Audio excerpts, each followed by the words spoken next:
Good afternoon. Thank you all for taking time to join us for today's webinar. My name is Dan Nagley, and I'm the Assistant Vice President for Student Affairs and the Executive Director of the UNT Career Center. We're here to share industry and hiring insights in a variety of fields that UNT alumni are actively pursuing after graduation. We have a variety of guest panelists today that are going to speak to you about some different questions. Here is our agenda for the day. First up, we're going to hear a message from our president, Neil Smotrisk. Then we'll move into the questions and answers from our audience for the panelists. And finally, we will share more about the Get Hired Grads initiative and its resources. As part of your registration today, we will send you all the relevant links after the event, including a link to the webinar recording when it's available. We hope to have that available and all the events listed on the gethiredunt.edu website by the first week in April or very soon. So let's now get started with a message from President Smotrisk.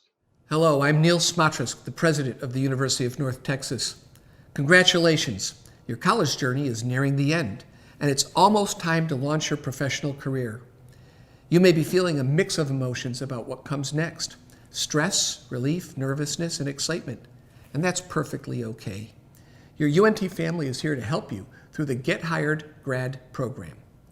During the weeks leading up to graduation, UNT's Get Hired initiative is offering extra support to help you boost your resume and prepare for your job search. You can develop supplemental skills, have your resume reviewed by our alumni network, get insider tips from industry professionals, and even receive one-on-one help with the job search. These are just a few of the examples of what's available through the Get Hired initiative. We've outlined the 7 steps to career success and have numerous resources posted online to help you best market yourself to prospective employers. Visit gethired.unt.edu to learn about the many ways UNT can help you dazzle employers and land the perfect role. All right, thank you for that message, Dr. Smotrisk. All right, we have another poll question for you. And I want to see what sentence best describes you at this moment in your job search. We've got an even split of those that have started searching for a job and those that have yet to start searching for a job. So this couldn't have come at a better time for you. So today, regardless of where you are in your job search process, we're hoping to provide you with some career information by asking questions of our panelists for today's event. On the panel today from UNT, we have Sean Powell. Sean is the Associate Professor and Chair of the Music Education Program in the College of Music. Doris Judd is Lecturer, Kinesiology, Health Promotion, and Recreation in the College of Education. John Collins is an Associate Professor, Health Promotion and Recreation in the College of Education. Miriam Reynolds is a counselor in the Counseling and Testing Office here on campus. Deidre Leslie is Associate Director in the Career Center and a career coach focused on the College of Education. Sean McNamara, Assistant Director of the Career Center and a career coach focused on the College of Liberal Arts and Social Sciences. And finally, Corey Davidson is an internship specialist in the Career Center, and he's focused on the College of Health and Public Services, amongst other colleges. So welcome to all of you. And now on to our employer slide. We have Neen Lee, recruiter in the South region of City Year. Gabriel Sanchez Ramiro, Coordinator, Student Teaching and Special Initiatives with the Dallas ISD. Connie Huff, who's a Program Manager and Campus and Diversity Relations with McKesson Corporation. And finally, Caroline Fangman, who's an Education Coordinator with World Affairs Council of Dallas-Fort Worth. Thank you to all of you for being here and sharing your advice with our students. I'm going to turn the question and answer period over to Dr. Hope Garcia. Well, I'm really excited about all of our panelists today, and especially because my own background is captured in all the topics that we're going to talk about. So if you're education, social sciences, public health, humanities, all of those are beautiful topics in my mind. And so I think the students that are listening in now and also able to catch up with us on the recording later are going to hear from a really wide and rich span of information and advice. So thanks in advance for all the things you all are about to share with us. So panelists, and this can be for all of you that want to answer. So we're going to start off with, yes, we know seniors are this close to graduating. So there's some advice that says start early, but right now we're at the advice that's about what do I do now? So does any of our panelists have advice for students who are about to graduate in May, who are in their job search right now? Remembering that half of our panelists said I haven't started, and half of them, or mostly half of them, said I'm just now getting started. So what advice do we have from panelists that might really jumpstart and help our students right now? And we'll start off with Deidre and then Sean McNamara. I am delighted to be here and share some information with you all. I am representing the College of Education, and I work a lot with prospective teachers. So for that group, I would suggest that you apply to as many independent school districts as you possibly can. You may have a focus on one district, but you may also be missing out on other opportunities if you don't apply to others. So please do that immediately and utilize all mediums. Do networking, use social media, go to the career fair, the UNT career fair on April the 9th. Chat with your family members. Do everything that you possibly can. Use LinkedIn. Look at associations. But the biggest thing is if you're applying for a job with an independent school district, apply to as many districts as you possibly can. You would rather want to have more offers than not have any. And that way you can be a little bit more selective as to what your choice might be. Thank you, Deidre. That's exactly, you stole my answer. So my first answer was don't rely only on job boards or jobs that are posted. So there's a lot more jobs and opportunities that are there. And it usually works better than just throwing your resume out there when you know someone in the organization or you get recommended by someone or actually somebody that you can talk to and meet.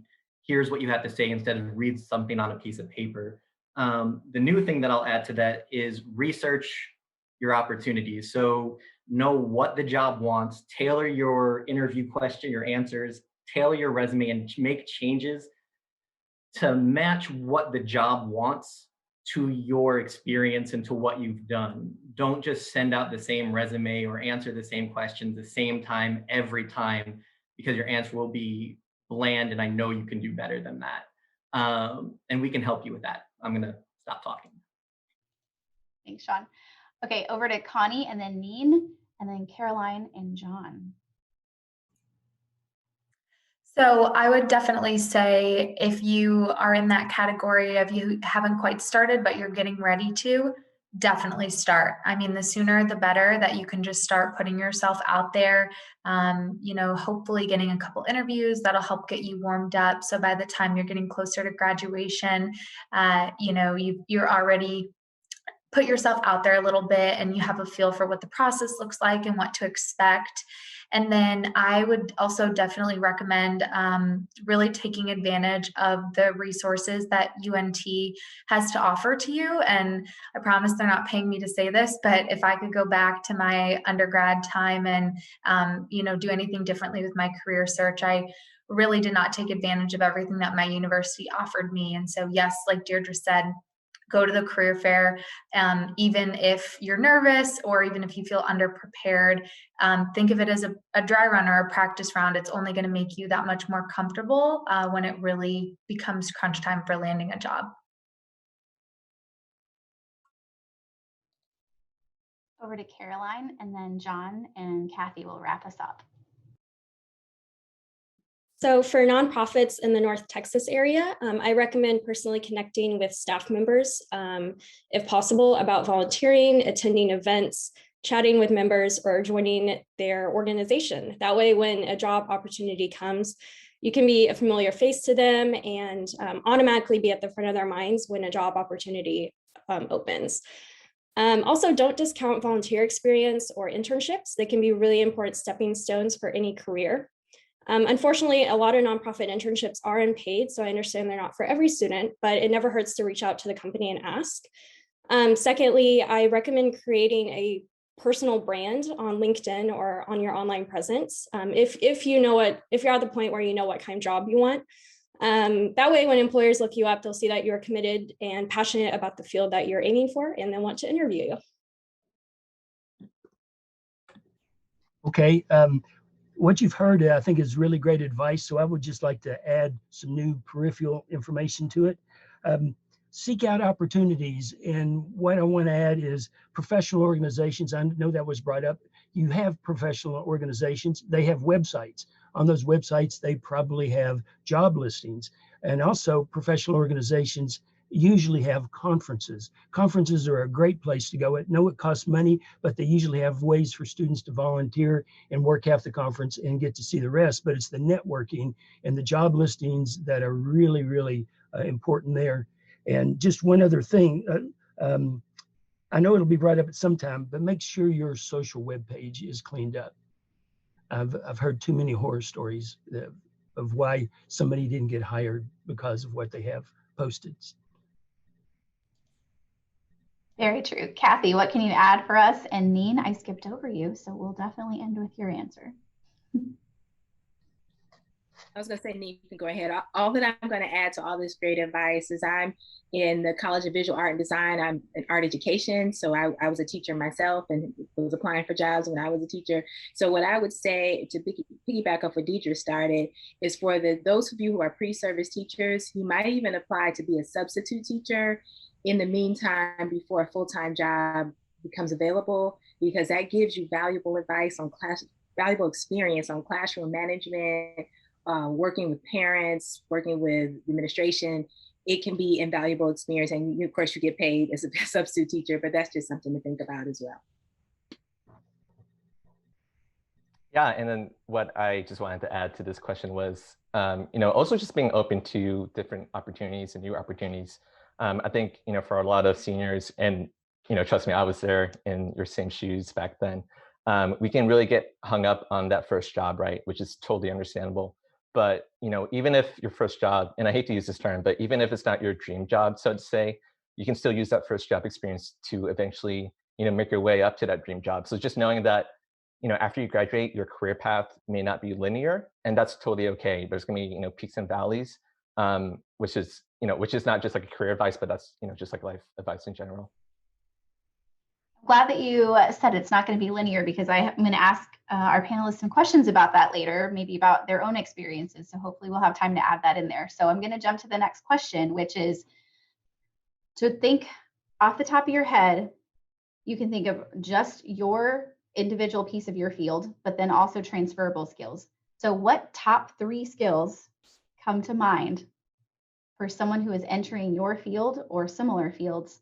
What do they need to be successful? So if you're going to be able to send a student outside of your classroom or your advising office into that world, or you're trying to bring in a new hire into your field, what 3 skills do you need them to have? So what is that? And then added bonus to this question, how and where do you want to see them demonstrate it? So should that skill show up in their resume? Should that skill show up in their cover letter? Should that skill come out in examples in their interview? So you can answer the front end or the back end or both of those questions, but just what 3 skills are kind of rising to the top of your head? We're going to start off with Gabrielle on this one, and then Deidre and Doris. Well, thank you. Good afternoon, everyone. The 3 top skills, in my opinion, would be the first one, flexibility, even more nowadays, and being able to adapt to new situations. We have been going through a lot. Even you as a student, you have to adapt to a new situation. So you can show that in your resume, you can show that in your interview, being specific on the times that you had to adapt. And again, as a student, you had to, so you know what you are talking about. Second one would be working with data. So I don't know exactly how to put it over there, like the skill, a data nerd, Everyone is working with data nowadays. All the companies, every single field, even in education, we work a lot with data. So being good with that. that is going to help you for sure. And you can show that data on your resume. You can say situations where you increase the performance of something in education, for example, with your students, or something that you did to yourself to study for a test and you increase from a practice test to the final one and you get a better grade. And the final one, and for me, this is the most important one because I guess it's 90% of my time that is problem solving. Being a problem solver, I think it's the most important part right now in any job. For that, you just need to keep yourself updated in different fields like technology, for example, and also to provide resources. Because when you go to your manager with a problem, we also want to hear some solutions. So if you're a problem solver and come with a problem and different solutions, our life is going to be so much better. I feel sad that I have to mute myself while our panelists are giving really great answers, because in the background, just hear me going, So students, see your face. So. Great information. I hope you're feverishly writing things down, but luckily it's recorded anyway. So Deidre and Doris, Yes. and then John.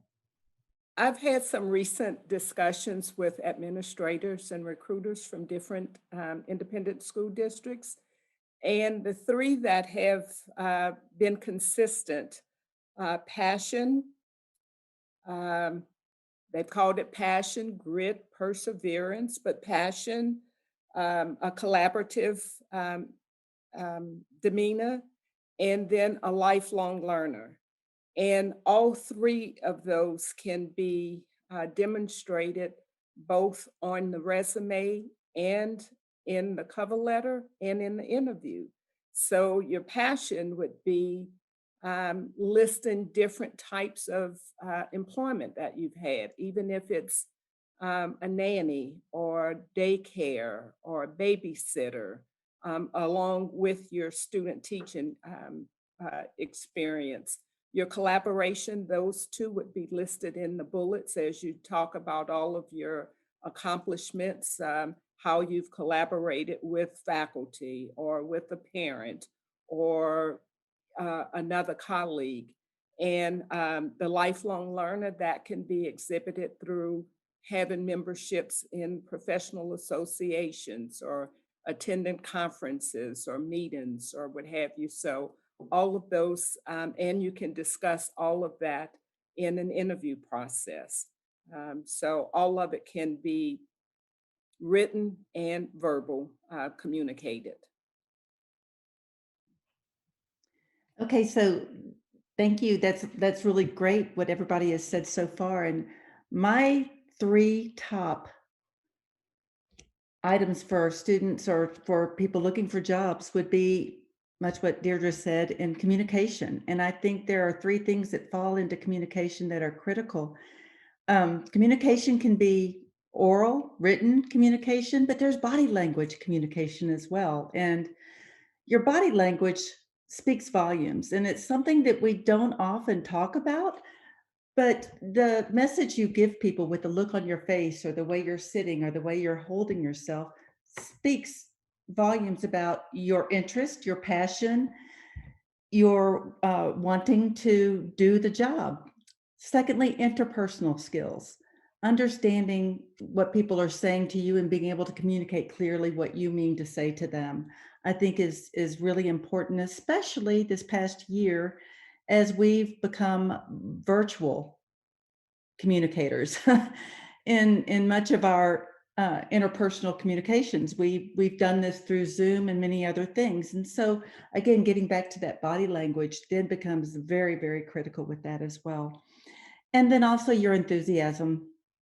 I think anytime you approach something with enthusiasm and a willingness to work, your work ethic, being willing to show up and do whatever's needed. I talked to a employer years ago that told me his number one wish for new hires was to have them come in willing to work and learn, to learn something new and not come in thinking they already know everything. So I don't think they expect you to already know it all, but they do want you to be willing to learn and to do the work. We'll go over to John and then Miriam.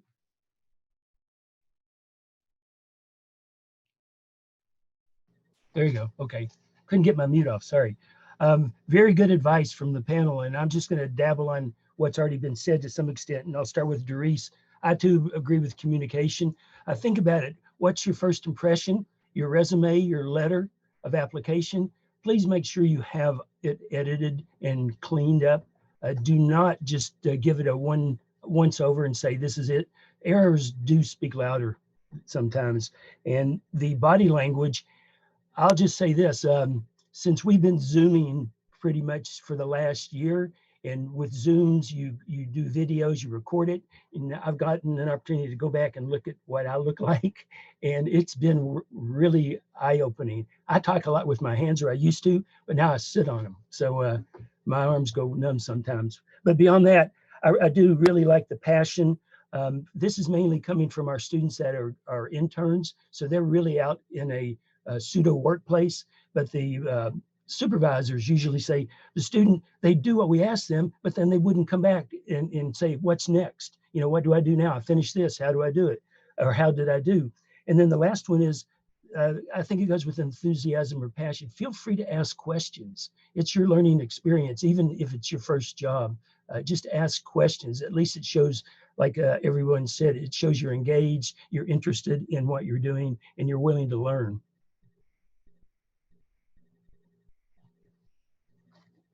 So I think a lot of wonderful things have been said already. So I'm just going to tack on a few things from the field of psychology, counseling, social work, those type of fields.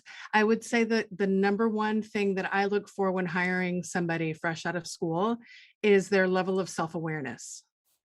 Because that is so critical when you're interacting with other people, particularly other people that are in crisis.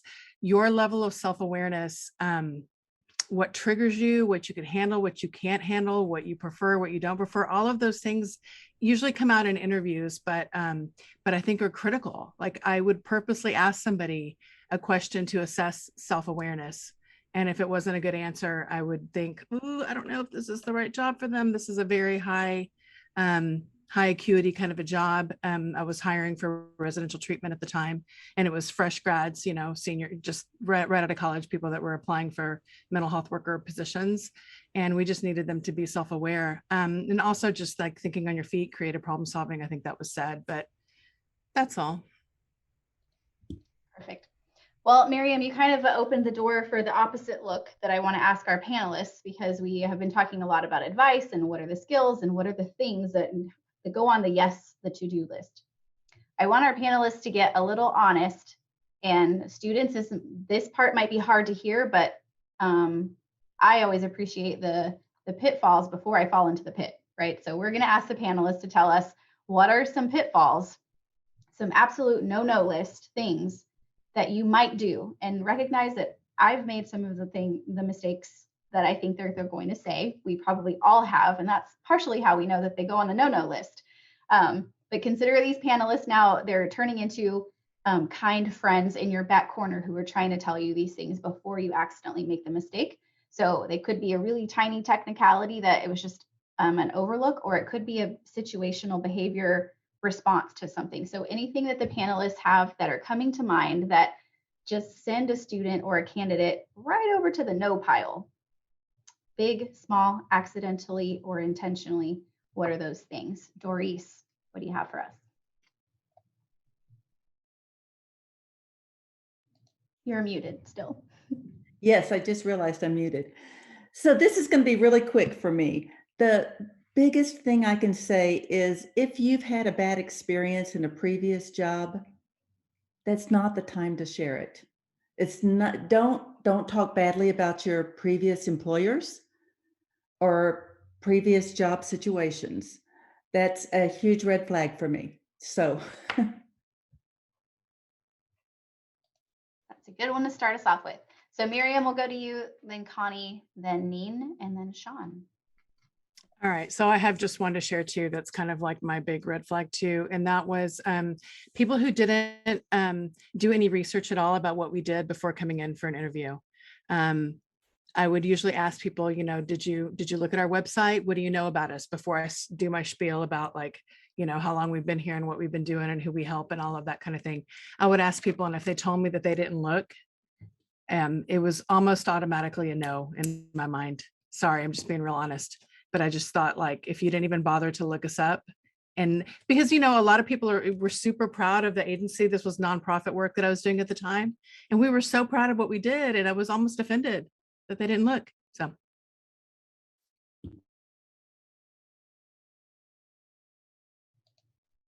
And Connie, will go over to you.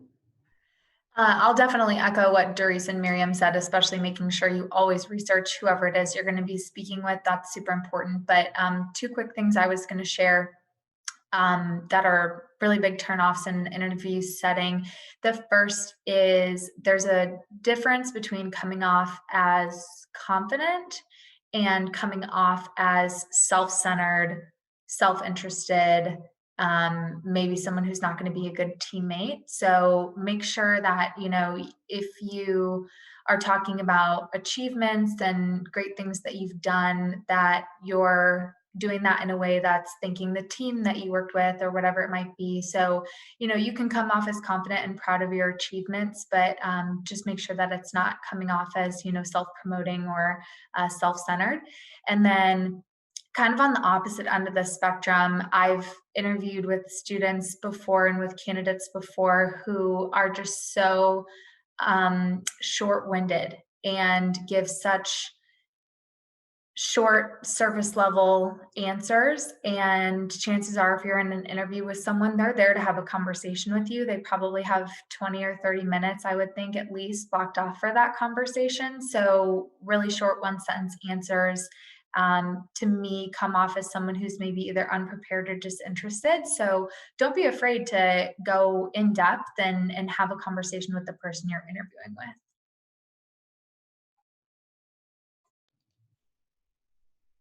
Yeah, so I was going to give the same exact answer as Miriam gave about doing the research. Just a quick anecdote about that. I was interviewing someone and they mixed up city year with a completely different company. So definitely, you know, not, wasn't great. But so one thing I'll just add to that is just doing research about the position itself as well that you're applying to. And then going back to the research, you know, whether that's about the organization or even the position, showing that knowledge, like, is definitely a plus, right? It's always something that I look for in a candidate when they do have, like, not just knowledge about what we do at City Year specifically, but just also like showing like a passion for the work that we do specifically as like a nonprofit. So, you know, that's always a plus for sure.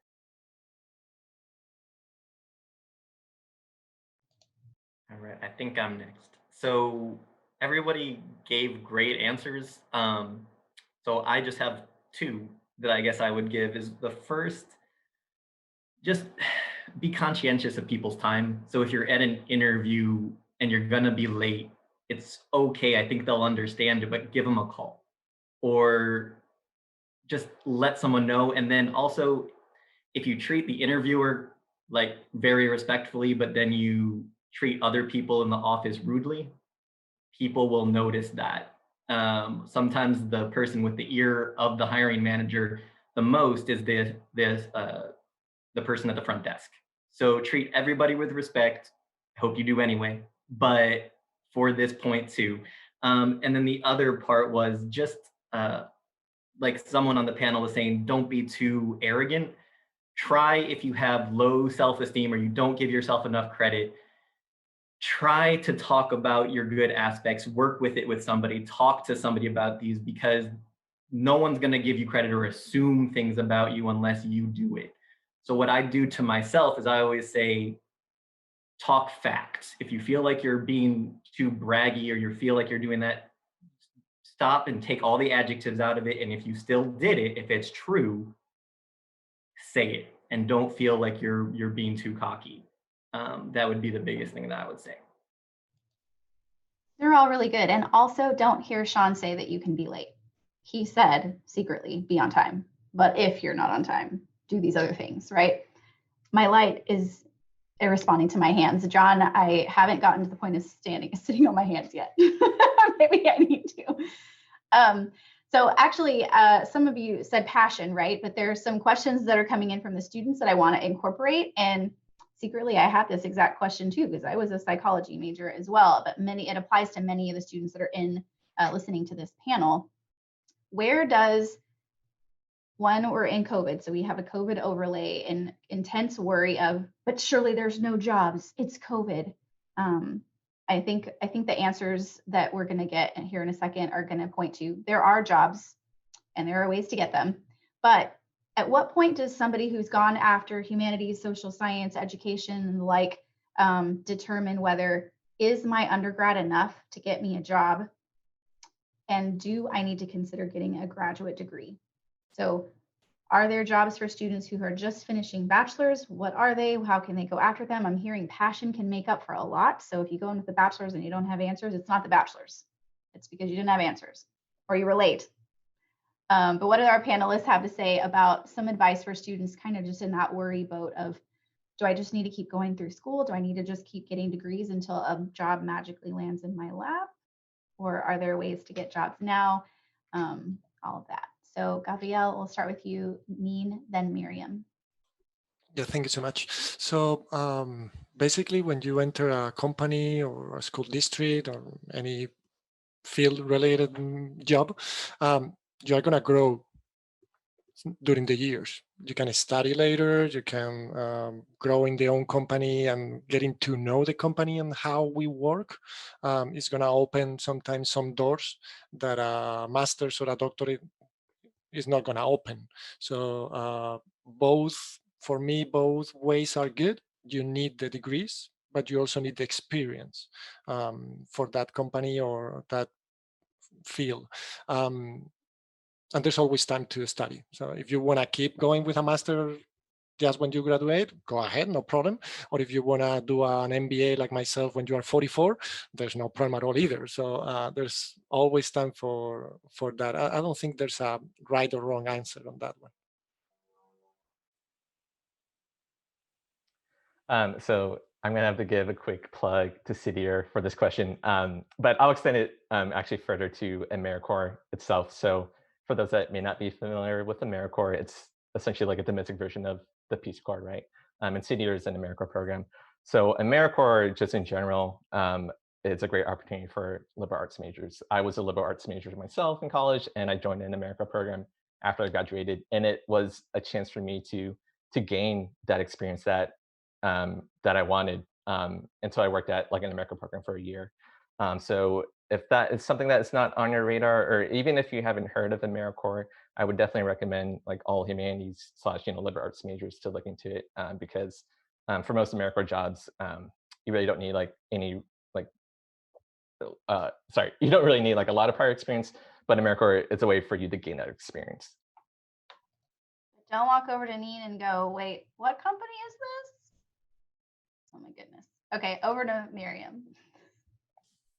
So I would say for those psychology, social work, humanities, or actually any major, but who's interested in going into this type of field, you guys probably know this, but being a therapist or a counselor like I am requires a master's degree. But I think it's important to have some experience prior to deciding if you even want to get the master's degree. So hospitals are open even during COVID. Residential treatment centers are open. Places where people live and get care are open. So my first job out of college was working in a residential treatment center for, at the time they called them emotionally disturbed teens, which is not my favorite terminology, but that's what they called it at the time. It was a very chaotic environment, and I learned more there than any place I've ever worked. And that is what I recommend to people, like go work in an environment like that, go work the floor in a psychiatric hospital and see if you want to deal with things like this on a day-to-day basis. And even if you don't, even if you end up working somewhere else, like in private practice or like I do at the College Counseling Center, it's such valuable experience to see what mental illness looks like up close and personal. You will never see that anywhere else, not usually. It's incredible training. I think I look back on those years so fondly. It was just like my boot camp to becoming a therapist and a counselor, and I recommend it to almost everyone. Great. And we've got a few more people before we go to the next question. So we'll go to Connie, Doris, and then John. I just wanted to jump in briefly, kind of from like a corporate perspective, to kind of echo what the other panelists have said.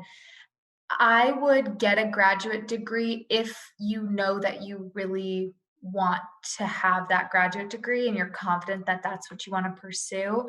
I would warn against doing that as a backup option to not finding a career right away. I would continue to work towards finding that career, gaining that experience, like the rest of the panelists have said, until you're just really confident about getting that second degree, because that's a big commitment. It's a big financial commitment, it's a big time commitment. And I think it's very valuable, especially in certain careers and career paths. If you are thinking of going into a more corporate career, a lot of large corporate organizations will help fund master's degrees and graduate degrees. So maybe wait and see if you can land a job with an organization that's going to help pay for you to get that part-time. Okay, so I actually agree with everything that's been said. There are some jobs that you automatically know you've got to go on to graduate school. If you want to become a medical doctor, you need to go to medical school. You can't do that with just a bachelor's degree. It's just not going to happen. So there are some jobs that do require graduate school. Not all jobs, though. I remember when I got my undergraduate degree, I just knew the world was waiting for me and was so excited. They were going to, yay, she's available and wants to, she wants to work for us, I'm sure. And that, believe it or not, did not happen that way. I was given some great advice. And that is, if you want to get a job, start working. And like Miriam said, there are a lot of places, hospitals, clinics, there are a lot of places that will take you on. Even during COVID, they need the help. So start working, volunteering, doing something. But once you start working, you'll make those connections, you'll get that job. Whether or not you need the graduate degree, that determines where you go from there. Thank you, Doris. I've just got a few points I'd like to point out is, are you applying for jobs and not getting any interviews? How many applications are you submitting? My rule of thumb, but this was way a number of years ago, I used to think I'd get one interview. That doesn't mean I'd get the job, but I'd get one interview for about every 20 applications I submitted. So if you're only submitting 6 or something and you're not getting any response, you might need to ramp it up a bit. And you might need to look at your market a little bit harder. In our field of recreation, event, and sport management, just in the Metroplex itself, there are 62 cities that have park and rec departments. And that's just in the municipal side. There's a private sector that also serves that. In the sports, there's usually about 18 to 20 sports organizations within the Metroplex. This is just the Metroplex. You move beyond to the rest of the state. Are you willing to move, to relocate, to get a new job? And you can look beyond, but it's what is your effort that you're actually putting out? And maybe that's why you're not getting much of a response. But then if you are putting out responses, you might think maybe the challenge, and you can maybe ask somebody from one of the HR departments, are you getting a lot of master's applicants as well? And you might be trying to compete with those with masters, and that may urge you to maybe reconsider your education. I'm going to try to get through 2 more. I know this is big lofty goals, but 2 more questions before we're going to have to hand it over and end our wonderful panel time. So just a couple of thoughts here from our panelists, but many of you have mentioned the word networking. I'm sure many of our students have heard the word networking, but what are just some tidbits of advice for what is networking? So if I just woke up and thought, I should network today, and I go outside of my door, where do I go to do that? Do I log into some internet portal and connect secretly to some, what does that mean? So I think students might think it's a little bit intimidating and scary, and apparently my network will solve all my problems, but what is that and how do I find one? So does anybody have some quick suggestions for our students, maybe just 2 or 3 of you, give students some examples of where to start with that scary word, and maybe they already have started it and they don't know it. So Caroline and Gabrielle, what do you have for us? Absolutely. So I'll tackle the digital world. So LinkedIn is extremely helpful for making connections. I don't know how often these connections actually land jobs from personal experience. So I'd focus on face-to-face connections. But if you're trying to connect with someone on LinkedIn, find someone with your dream job, like your ideal job that you would love to see yourself in one day. Reach out and ask for like a 10-minute phone call with them at their convenience and basically ask them, how did you get your position? How did you land this job? And how can I follow in your footsteps? Even if they don't actually have advice that would personally help you in this day and age, establishing that connection will get your foot in the door with them and their company, and then put you in a great position with them when an entry-level job opens up at their company. That's what I have. I appreciate Caroline getting that point of the social part. I was going on the one-on-one. So my experience, I started as a coach many years ago when I was 15. There were some dinosaurs on the earth and stuff like that, but it's okay. So I was going to every single game I could. I was watching other coaches. I was talking to parents. I was talking to absolutely everyone and trying to learn from everyone. So 6 years later, everybody knew me. Everybody knew my name because of what I was doing. Not because of what I was pretending, not because of I did something wrong.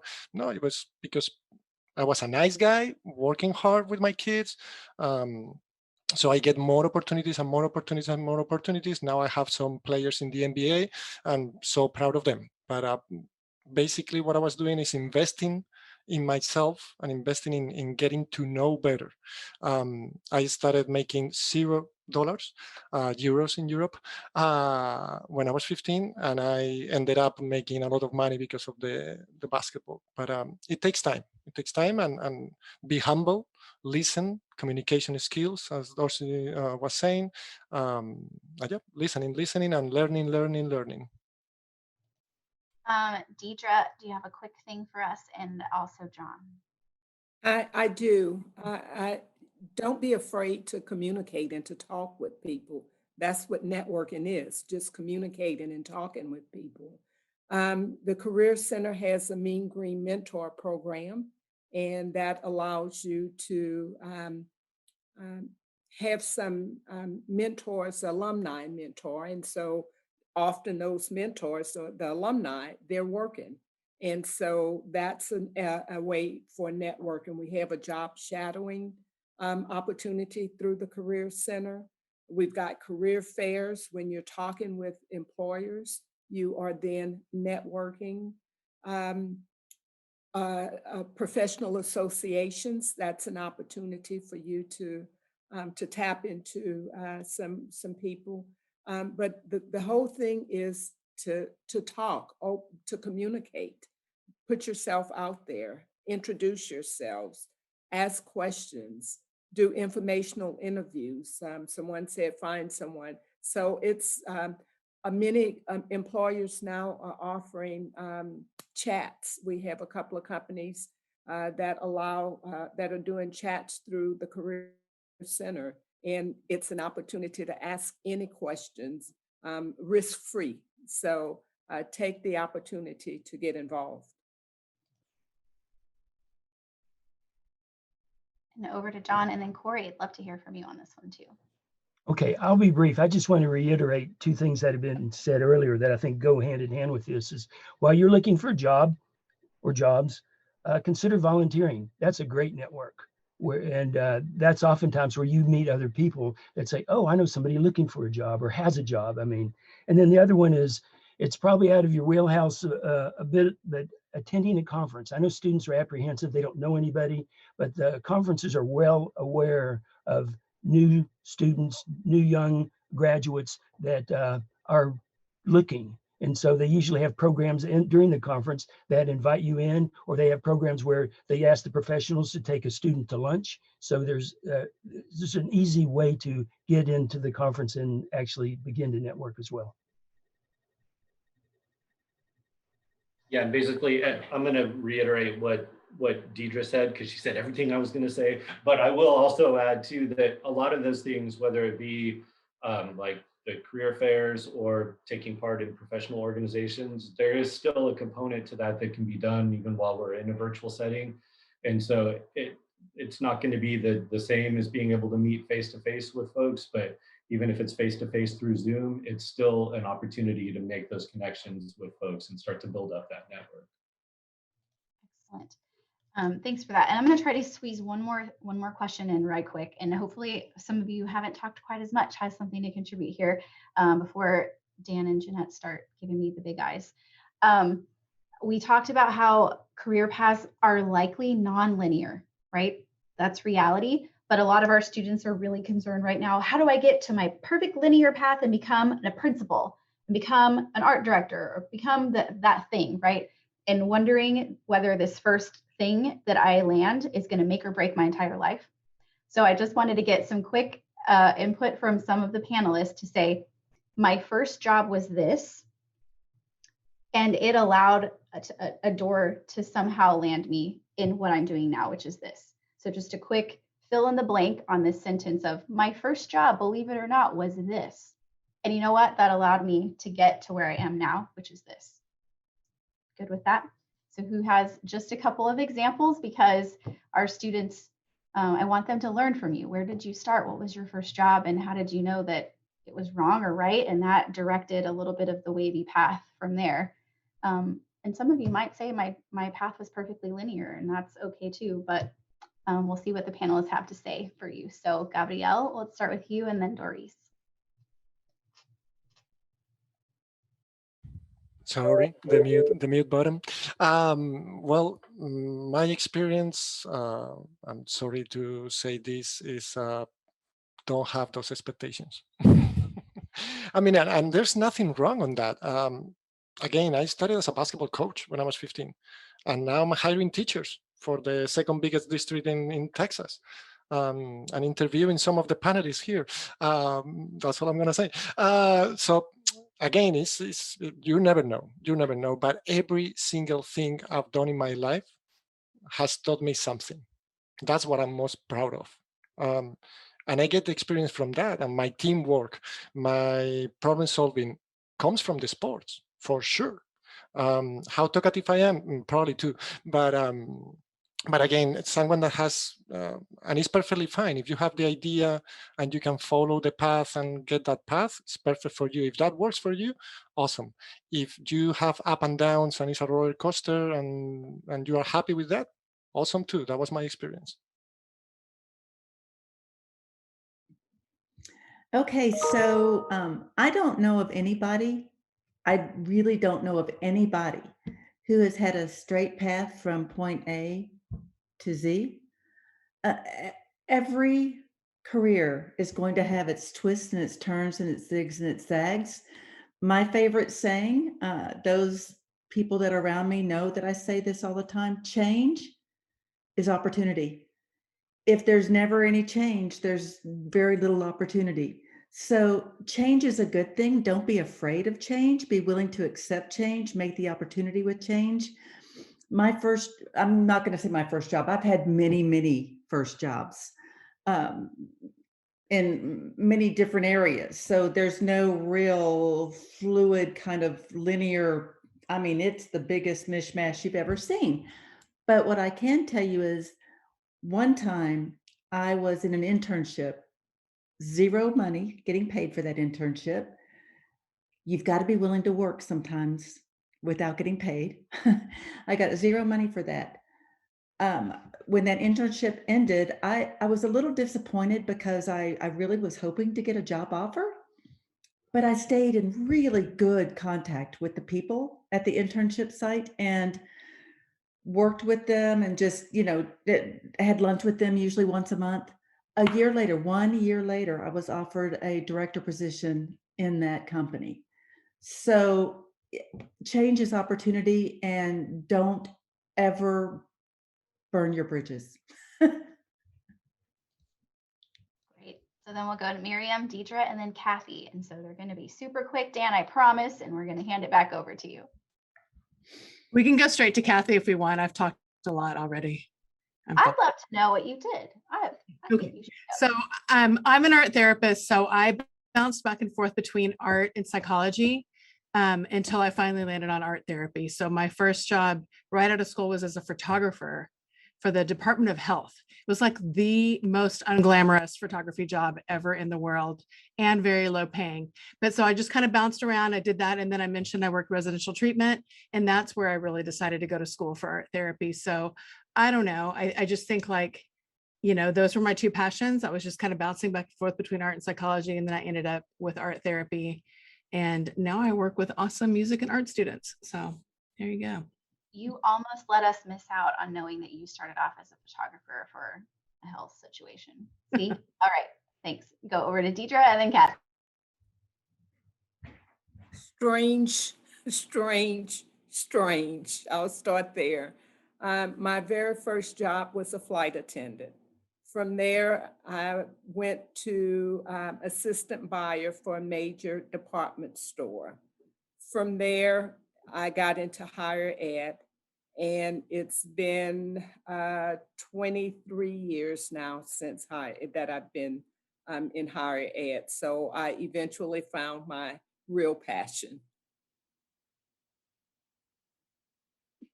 And just really quickly, mine has kind of been linear in a way. I've been in the same field really since I was about 23. I stepped out for a while and came back. But I will say I was an art teacher in K-12 for many years, and I'm an art education professor. So I kind of stayed in the same realm. But each time I made a move to a different job, it was usually through networking. It was usually a friend, somebody from college, a former coworker. So I know people sometimes say, well, there's no jobs, you know, if you're, say, art or music or PE, but I never went without a job.